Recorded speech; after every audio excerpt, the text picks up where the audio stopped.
Simula sa Martes, aarangkada na ang malakihang dagdag singil sa presyo ng mga produktong petrolyo sa bansa na epekto ng nagpapatuloy na giyera sa pagitan ng nagsanib puwersang Israel at Estados Unidos at ng Iran, isa sa mga major oil supplier at exporter sa buong mundo. Sa nakaambang pagtaas sa presyo ng langis, hindi malabong maapektuhan nito ang pasahe sa mga pampublikong transportasyon sa bansa.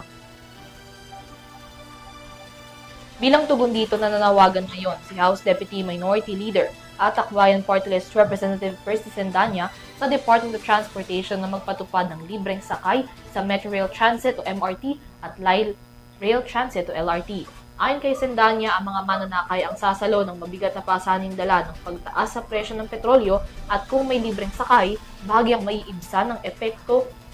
ng oil crisis sa mga mananakay. Hamon ni Sendanya kung kinaya ng DOTR na magsagawa ng libreng sakay sa MRT bilang pamasko noong holiday season, mas kaya aniya ng ahensya na magpatupad ng libreng sakay lalo na sa gitna ng kinaharap na krisis. Dagdag ng magbabatas sa gitna ng krisis, mas lalo aniyang kailangang tugunan ng pamahalaan ang Asian transportasyon upang masigurong sapat at dekalidad ito para sa mga commuter.